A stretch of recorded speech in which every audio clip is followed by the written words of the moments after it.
Halo teman-teman semua, perkenalkan nama saya Jelata Karina dari kelas Geografi 2. Di video pembelajaran kali ini, saya akan menjelaskan salah satu materi mata pelajaran geografi, yaitu mitigasi bencana. Sebelum itu, kalian tahu nggak sih apa yang dimaksud mitigasi bencana?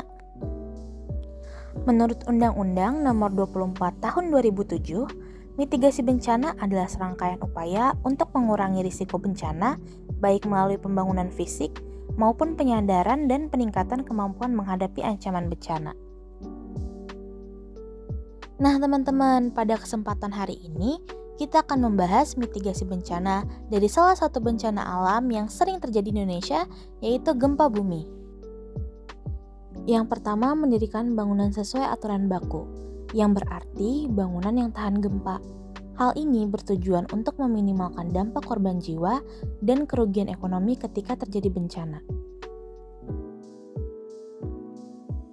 Yang kedua adalah kenali lokasi bangunan tempat Anda tinggal. Kita harus mengenali lokasi tempat kita tinggal untuk memudahkan kita saat mencari jalur evakuasi atau jalur tercepat untuk menyelamatkan diri.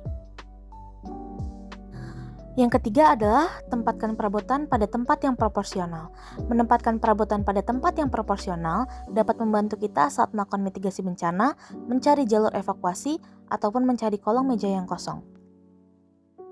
Yang keempat adalah kenali dan pelajari jalur evakuasi. Saat kita mengenali dan memahami jalur evakuasi, kita dapat melakukan penyelamatan yang cepat dan sesuai dengan standar penyelamatan dengan mobilitas yang terbatas. Dan yang kelima adalah memantau pemberitahuan bencana gempa melalui situs Badan Meteorologi, Klimatologi, dan Geofisika atau BMKG. Dengan memantau situs BMKG, kita dapat memantau peringatan dini atau early sign untuk mempercepat melakukan evakuasi. Tapi apa sih yang harus kita lakuin saat gempa benar-benar sedang terjadi? Bayangkan jika kita berada di suatu tempat dan gempa benar-benar terjadi. Hal yang paling penting untuk kita lakukan adalah tetap tenang dan jangan panik. Yang paling pertama dapat kita lakukan adalah tutupi kepala dengan buku atau tas. Menutup kepala dengan barang-barang tersebut dapat meminimalisir resiko cedera pada kepala dan juga leher. Yang kedua adalah berlindung di bawah meja dan hindari kaca serta barang pecah belah. Berlindung di bawah meja adalah cara tercepat untuk menghindari kita dari resiko tertimpa barang, bangunan, atau barang pecah belah lainnya. Yang ketiga adalah jangan berdiri di dekat pohon, tiang listrik, atau bangunan yang berpotensi roboh. Saat gempa terjadi, kita harus menghindari berdiri di dekat pohon, tiang, atau bangunan lain yang dapat berpotensi roboh dan menimpa kita.